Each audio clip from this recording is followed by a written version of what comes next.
Welcome, Ransford. Nice to meet you. I'm really pleased to meet you as well, Nicole. So when did you start your career in planning? Oh gosh. My first planning job was in 1984. Oh, okay. And what was that? I was working as a planning officer with the Borough of Hackney. It was one above an entry level post.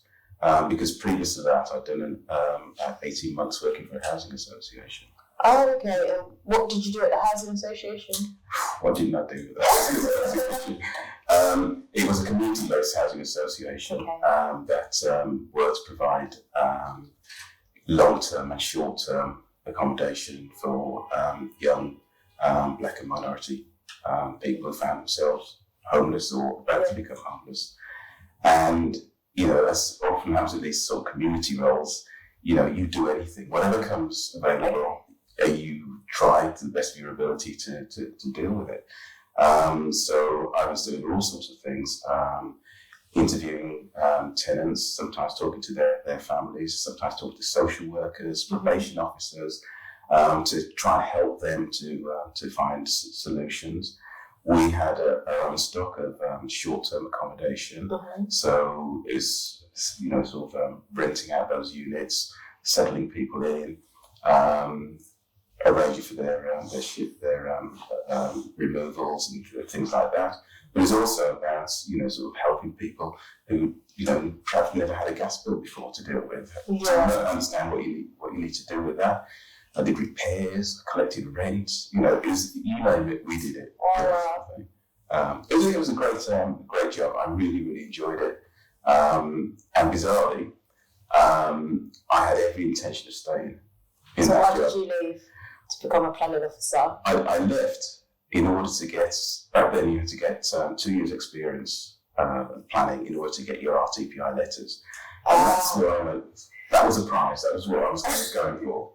And I had every intention of going back, but I moved into planning in that role, and pretty much from day one, I just really enjoyed it. I thought this is where I need to be. So you're like, I like this better than the housing association. Yeah. It was. The first thing though was I felt as though I was learning all the time. So as I say, every day's a school day, and it really did feel like that. Yeah. Okay. So did you study planning? Yes, I did. Yeah. So where did you study planning? In Leeds. Oh, in Leeds. Yeah. Did I ever? When I was looking at unis, they didn't have a planning degree in Leeds. Which Leeds University? Wasn't a university back then. It was a polytechnic. Oh, okay. So would that be Leeds Metropolitan now? Or they might change the name. I think it's now Leeds Beckett. Yes, Leeds Beckett. Yeah. When I looked, it was Leeds Metropolitan. Then it changed to Leeds Beckett, but when I looked, it was Leeds Polytechnic. It was, and it was a bit of all the various institutions, the educational institutions, kind of come together to form this polytechnic, and the planning school was quite separate to the rest of the other faculties, and again, there's a lovely sort of collegiate atmosphere in this sort of. I think it was an old bakery or something like that, being converted. So I did my degree there. Oh, and how long did it take to do a planning degree then? Back then it was 4 years. 4 years. It was 4 years for me. Right. I went in 2013. Okay. But I went to Sheffield. Sheffield, right. Yeah. There was always a bit of a rivalry between Leeds and Sheffield, because they had a planning school, obviously, still there. Yeah. But they were offering slightly different courses. There was a distinction, but I can't remember what it was. So there's 2 planning schools in Sheffield. So you've got Sheffield University, and then you've got Sheffield Hallam. Right. We've got one as well. So which one did you go to? I went to Sheffield University. Right. So what made you choose that one over the other one? Russell Group. That's what I'm trying to say. So Sheffield Hallam would have been a polytechnic. Yes. Back then. Yeah. So that's So I just chose Sheffield Uni because that would be amazing. But I looked at Leeds, but they didn't. I looked at Leeds University, but they didn't have a planning course. So I would have had to do geography. But I wanted something a bit more specific to I just wanted a job. Like once I left uni, I didn't want to be in limbo about what to do. I felt like doing planning was a direct route into a career. Right. And you felt that you wanted to go into planning specifically? Yeah, so I didn't mind doing a mix of planning when I was looking at options. So I didn't mind doing like geography and planning or economics and planning. Right. But I wanted something that sort of gave me a route, because otherwise I would have just not known what to do. Because even when I left uni, I was thinking about, maybe I should do surveying. Okay. But I got declined from all surveying jobs, so it was like, you're definitely doing planning. So what was it that kind of inspired you to sort of kind of go down a planning route? It was just like in school, I liked geography, I liked economics, I liked tech. So the merge of those subjects kind of brought me to planning. It wasn't like I wanted to do planning. It was more like I enjoy social and design and things about money. So what is a good combination of these things that I enjoy learning about? And planning is a very good combination of those things, because there's the economics of planning, then there's the social stuff about how you make communities, and then there's the design, so the architecture and landscape architecture side of it. But I think when I was looking, I didn't really understand how the disciplines were like separate. I thought it was a thing that you become a town planner and you do everything, but I've realised that is actually quite the separate professions to fill in all these things, and the planner is the person who just ties them all together. Right. Okay. Yeah. But you're not from Sheffield, are you? No. Right. I'm from Hertfordshire. You're from Hertfordshire? Yeah. Right. Okay. And well, in terms of the place you chose, you decided deliberately that you wanted to move away from Hertfordshire? I just wanted to go to the best planning school. Right. So what did I look at? I looked at London, so I looked at UCL in London, I looked at Oxford Brookes, I looked at Birmingham, I looked at Leeds, and I looked at Sheffield, and then Sheffield was the one that I ended up going to. I just liked Sheffield when I went there. It kind of reminded me a bit of where I was from. It was very green. Right. I thought the planning school, well, the lecturers were, when we did open day, they were very organised and stuff, because I looked at other places as well, but I didn't get that feeling. Yeah. But I enjoyed Sheffield, Okay. and the course was good. Like, I got to do a year abroad in Australia, which was really good. And not everywhere offers that, so that was another selling point of the course. Yeah. Fantastic. But you said that Sheffield was green. I heard you say that. Yeah. It's not probably the thing that most people would say, or their understanding or what to expect from Sheffield. Really? It's very, very green. It's a very, nice family city. They've got lots of parks, lots of trees. So I'm from Letchworth, so that's got a big park, and it's got like the green verges and trees and the front setbacks of the houses, and it was sort of similar when you go to Sheffield as well. Just that Sheffield's much hillier, so Letchworth was pretty flat. I would say the next town, Hitchin, is hilly, so it sort of reminded me of Hitchin as well a bit. Right. Okay. But I'm sure everybody who's listening to this conversation is going to say, "Oh, Letchworth." Wasn't it Letchworth that inspired you to become a planner? I don't think so, no. I know that every single town planning lecture, they speak about Letchworth Garden City and Ebenezer Howard and the principals. And we did a little bit of it when we were in primary school. I think in year 4 they did speak about it a bit. Letchworth is a nice place, and it works in that aspect that it's very green. It's got the residential areas, it's got the town centre, it's got employment areas, and you can walk to the station. So from my house, it takes 20 minutes to walk to the station. Right. And you can commute to places like London and Cambridge very easily. So it's very good in that aspect. But I feel like Letchworth is a place with quite a big ageing population. I feel like for people my age, it's a bit difficult. If you're going to stay, it's like there's not much you can do. So I would definitely probably I'm still there now. But I mean, if I had like kids and a family and stuff, I'd definitely like to live there. But I think when you're like younger and you're starting off your career and you want to socialise and make friends and do all sorts of things, I don't find lecture that fascinating for that particular age group. Okay. I think there are other towns that probably would attract that age group more. So I suppose maybe it subconsciously did, but then I don't know. I feel like coming to other bigger cities would influence me more, and maybe just like my background. So like my dad is a quantity surveyor, so he was always talking about building. Right. And we always used to watch, like location, and codes under the hammer and all that. Yeah. So I think my household.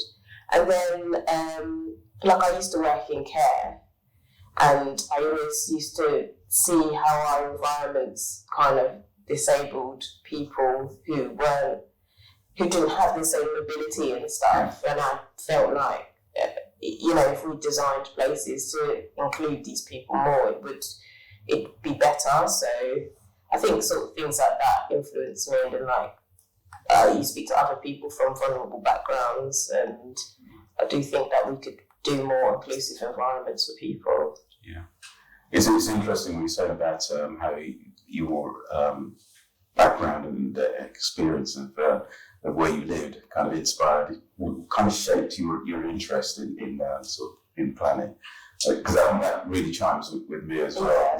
I grew up in Birmingham in the 1960s when there was they went for modernisation. Well, it was called modernisation back then. I guess we call it regeneration now. Yeah. But they went for it in a big way, and they were just clearing areas of the city, primarily to make space for the cars. So you could walk busy the town again really, really easily and quickly. But the place was being transformed, and so all around me, things were being knocked down and built up and knocked down again and stuff. And it was a lot of change going on. And for me, I found that really, really exciting. So that was the thing that's sort of catalyst in my mind. Saying I liked the change that was happening and the transformation that was going on. So with sort of 61 years of perspective on it, I think probably wasn't all that great. But it was a very exciting place to be, an exciting time, and I just got caught up in that whole thing about change, and and I think even now, I think the thing that drives me is change. I like change. I like the renewal part of it that comes, and basically throwing it up in the air and starting again and reinventing. I don't know. I don't always think change is good. Well, I think some places. I still think they knock things down and build them back up now. That's all you see in London is cranes everywhere. But I suppose sometimes I feel like some of the changes they did in the past, they got it wrong. Oh yeah. No question. Yeah. But the feeling at the time, I think a lot of us were kind of caught up in that whole thing about renewal and things changing, and recognising that when I was growing up, the war was only 20 years ago. So there's still a lot of work to be done. And still work was being done. A lot of things have been started, and there was still a lot of kind of finishing off some of the visions that came out of the war, and the ways in which we would start to think about cities in different ways to the way we were before the war, and before we had that influence of the Americans and their approaches to the city, hence the car. But having said that, we didn't get it right all the time. No. There's no question about it. I feel like we're very reliant on our cars now. But I think there's a sort of change in attitude. I try only to drive when I have to. Like, I absolutely have to. Otherwise, I do try and use public transport. Maybe because I just prefer someone else driving me as well. Yeah, I think we will do that. How come you decided to leave Birmingham? So you lived in Birmingham, then you left and went to Leeds, and then you went from Leeds to working. Was the Housing Association in London? London, yeah. So how come you decided to come to London? When I left, when I finished my course, it was in the middle of the recession. That was 1981. Oh, wow. And they just were the jobs in the north. Okay. Bear in mind, we were at that time when there was a lot of, if you like, traditional based manufacturing, mining, and those sorts of industries were all shifting or closing, and there was a lot of unemployment up north, and it was one of those things where I didn't want to. I really enjoyed my time in Leeds. I would have been happy to stay there afterwards, but you just couldn't get a job. Okay. So, like a lot of people back then, we sort of got on our bikes and came down to London with the idea that maybe we'll be there for a couple of years, but all those years still there. So how long do you stay now in London? I don't live in London anymore, but I stayed in the southeast. Since 1983. Oh, wow. 82, sorry. Okay. Yeah, 82. So you like it? Yeah. I do. And again, I sort of reflecting back on what I said previously, I love the vibrancy. I love the fact that things are, changing, evolving. Not in the sort of scorched earth approach that we had back in the 60s, but it's much more responsive to local needs, I think, now than it was back then. And the ability for people to be involved is much greater than it was back then, I think. Because people argue, in public consultations, that they feel like they're not involved. But I suppose if you've seen like one end of the spectrum to now, do you think that they've improved, like community engagement and public consultation in England, particularly? Yeah, I think it has improved. We should not say that as a profession we get it absolutely right. Yeah. And I think one of the things that I've been particularly encouraged about is the possibilities that new technology give us now for engagement. And if you think back to, think back no more than about 2 to 3 years before the pandemic, we did all our consultations were in drafty church halls, and we stuck things on the walls, expect people to come and talk to you. Whereas now, you put it online, you tell people it's available, they can look at it in their own time, they can respond to you in their own time. Yeah. And the quality of the engagement that we have now is so different to what it was just 3 years ago. Yeah. I think there's a challenge to us now to really harness that, sort of take it to the next level. And hopefully, none of us are going to have to ever go back to sitting in drafty church halls and waiting for somebody to turn up to talk to us. Yeah, I think, I don't know. I got an invitation for a public community engagement thing in Letchworth, the Letchworth Heritage Foundation, because they've done an allocation, but I still haven't done it. And it's just, I don't actually know why I haven't done it. I think it's probably because I don't really have much to say.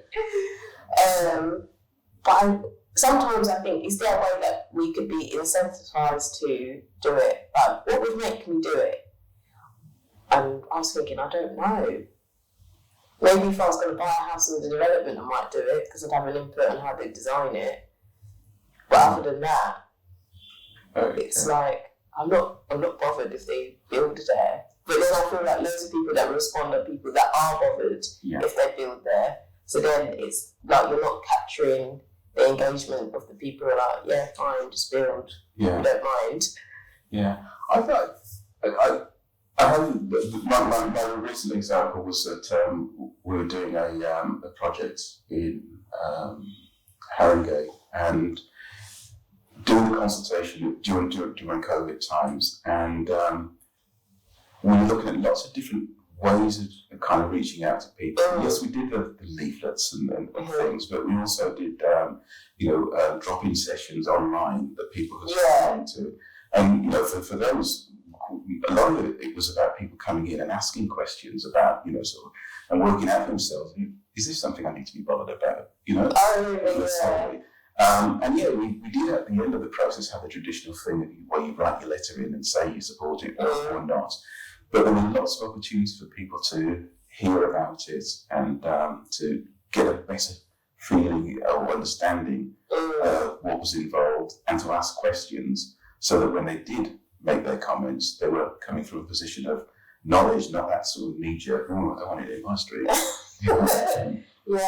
I think there's opportunities to link it with maybe schools and education. Yeah. I don't know how they'll do it, but I don't know.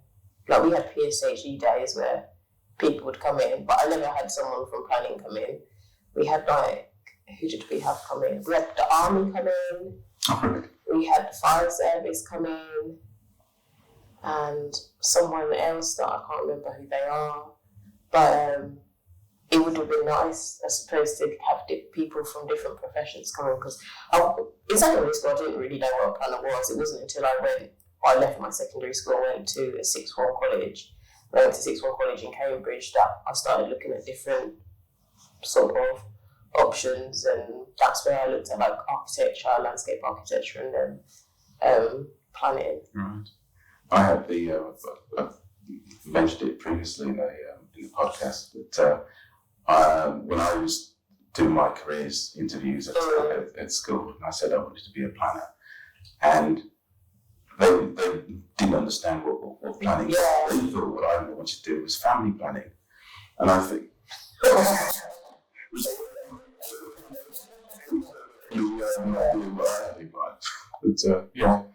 there is that issue that a lot of people don't know what it is that we do. Yeah, lots of people don't know what it is. I didn't even know what it is until I started in the job, and then I was like, oh, is this what it is? I thought it was like urban design and master plan, which is a part of planning, but that's what I thought planning was, which is not what I do now. Yeah. And maybe that's what a lot of younger people might think it is as well. Yeah. But I think things are changing though, because I know that members of the Bain Planners Network have been into schools, and it's one of our objectives to try and raise the profile of planning generally, but also of Bain Planners to a wider audience. So I think that side of it is starting to. I think it is. I've been into a few schools, and there's lots of initiatives now, like there's this thing called Regeneration Bravery, and it was set up by Capital and Centric and some other people, and they do like a week long of workshops for children aged 14. I think, is it 14 to 21 or 14 to 25? Basically younger people. And they just do different workshops to do with the built environment, and people come and speak to them, and they take them to places, they do tours, and they talk about what would they do here. And I think that's quite a good initiative. And then I've done like some career stays as well. I just think that there's a way that maybe we could link community engagement more with the education piece. Like, I don't know if developers would do it, because I work for a developer now, but why could not every developer, do like a workshop in the local school, just to get the kids to give feedback, and it would just open their eyes a bit into what planning and built environment professions are in general. Yeah. That's like something I would like to see happen. And then I think it would open the doors to lots of different types of people to get into the industry as well. Yeah. No, I think that's a good idea. I think it's as a developer, a development organisation is also part of the community. Yeah. And they should be having those sorts of engagement with their communities. planning is very good at kind of casting, sort of the good guys and the bad guys. Yes. And, the developer is always the bad guy. And, it's one of those things that, I think, if you don't define yourself, other people define you. Yeah. And I think the development industry for too long has allowed itself to be defined as a bad guy. Yeah. And actually, I think there's a bit of a challenge there because it doesn't have to be that way. No. They could recast. I think they're the good guys, but no one else thinks that. But I think that because I think that when we build houses in certain areas, then there's certain amounts of apprenticeships that go to people in those areas. We pay into systems, for infrastructure. Yeah. We help with improvements of infrastructure and schools, and I feel like a lot of the community don't understand like the planning system and how things are paid in. So we'll pay in the contributions, and then obviously the planning system that tells you how much you have to pay in, but then also the planning system loses control of that, because if it goes to, say, the health authority, so the NHS, they now, they don't just put doctor surgeries in a community, they do like hubs, but it's like the planning system doesn't have control of that. They can just say you need to pay this amount of money because we've got this is how much we think it will cost with the new influx of people, and then it's like out of our hands. But I don't know if there's a way that we could be more transparent about how these things work out, because that's what I get every public consultation: traffic, doctor surgeries, schools. It's like, well, we pay for it. I don't know what actually one has to do. Yeah. It's interesting though, because I'm of a generation where when I first went into planning, we didn't even have planning fees. It was a free service. Absolutely. It was a free service. And when the debate was going on about introducing planning fees, lots of elements of it, but I do remember that people were very concerned about being in a position where you could be accused of selling planning permissions. Oh, really? And I think that's, when you kind of look at where we come from there, we didn't actually have planning fees, whereas now we're expecting the planning system to pay for doctor surgeries, apprenticeships, and the extent to which planning is expected to deliver against is huge now. Yeah. Unfortunately, we don't have this thing about paying for planning permission anymore. No. There's a growing expectation that actually the planning system is going to pay for much more of our social, economic, and environmental infrastructure. It definitely does. I think that it is that development, the sale of those like commercial units or residential units, or it might be infrastructure such as like solar farms or etc., is paying for the community that people live in. And I don't think people understand that the only way that planning generates that money is by trying to get a good scheme. But if the scheme doesn't come forward, that local authority doesn't get that investment. So it's a trade-off. And I think that planning actually does bring in a lot of investment, because otherwise local authorities could only do like the bare minimum. And I think that with all this development, they are able to do more services for people.